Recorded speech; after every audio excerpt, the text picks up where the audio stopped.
sales are. According to the Church of Scientology, their in-house printing facility in Los Angeles, Bridge Publications, can churn out 280,000 books per week, while their dissemination plant can do 130,000 publications per day to 190 nations. The UN says there are 195 countries in the world, so what 5 are spared?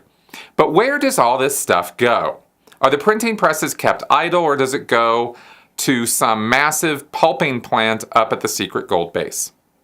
Also, a sneaky quickie, group processing. Have you got a floor? Repeat 16 times. Have you got a finger? Repeat 20 times. What nonsense is all that? All right, the thing about David Miscavige is he loves bragging about physical things.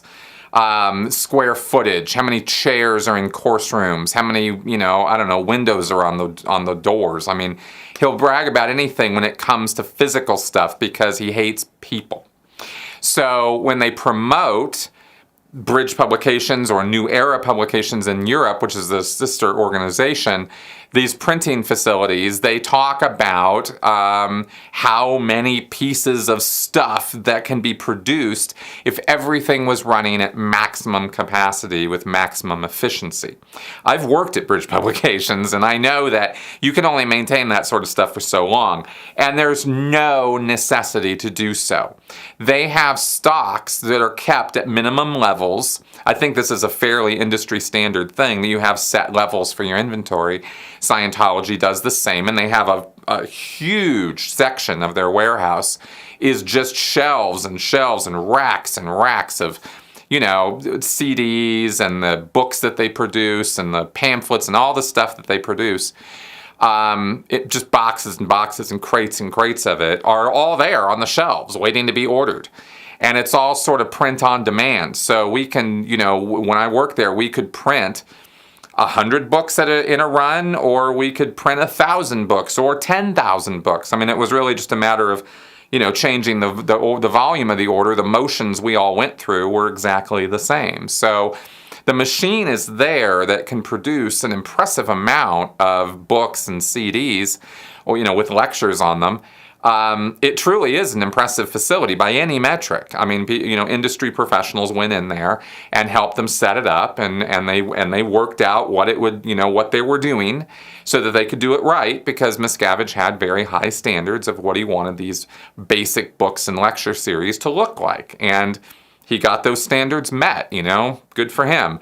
It took slave-like conditions to make it happen, and the people who work there toil under slave-like conditions. I know, because I worked there, so it wasn't fun. It was standing on concrete all day, sometimes all day and all night. There weren't even rubber pads. I mean, it was really just an inhumane place to work. Nobody cared about the people. There was, it was just, there was lip service given to caring about people. They were caring about people by abusing them with L. Ron Hubbard's methods, right? Because it was weird, because Bridge was like the place I went where they really tried to do all of Hubbard's advice exactly as he said it. They really did try to be as standard with policy and that kind of thing as they could be, and they were fairly good-natured about it for the most part. Even when things got rough, it was just kind of everybody got real quiet and hunkered down and just did the work. There wasn't too much, yelling and screaming going on there. But it was still slave-like conditions in a slave-like environment. I mean, I don't know what else to say, So that's what they're capable of producing, but that doesn't mean that that's what they are producing. There were many, many, many nights where there was hardly anything being produced at all. Real easy-peasy workloads, because there just isn't that much demand for L. Ron Hubbard's materials, is the truth. All right, so that's that. And then as far as the group processing quickie question, what's the deal with it? Well, the idea, the theory of group processing, like other kinds of objective auditing in Scientology, objective meaning it deals with the environment around you, is it's supposed to get your attention out of your head and into the environment. And if you imagine that you have attention units. This is a term in Scientology, attention units. If you only have so many units of attention to give, you imagine them as this little swarm of, oh, look out there, and ooh, look in here, and ooh, look out there. And I mean, Hubbard didn't really describe it that way, but that's kind of how I imagined it. But he said you have this quantity of attention units, how much attention you can give to things. And he says that a lot of the attention of people, because of all of the accumulated stress and trauma of your past, is stuck inside. It's inward facing. People are very introverted as beings. And they're not outward facing. They're not external facing. They're not creating things out in the world or even paying a whole lot of attention to what's going on in the world because they're walking around in this semi-hypnotized state.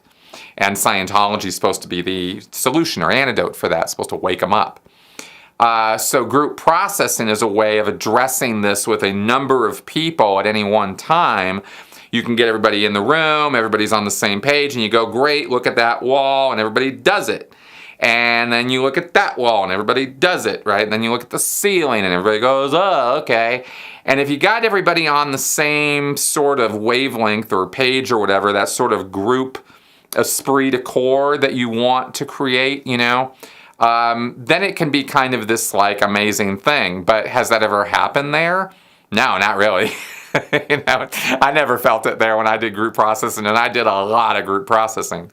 The sort of the fervor component isn't really there. Some people try to get into it that way, but other people are just kind of like, oh God, I can't stand this. I mean, I knew a lot of Sea Org members who I sat in a lot of group processing sessions with who just thought it was just the most boring, awful, horrible thing to experience.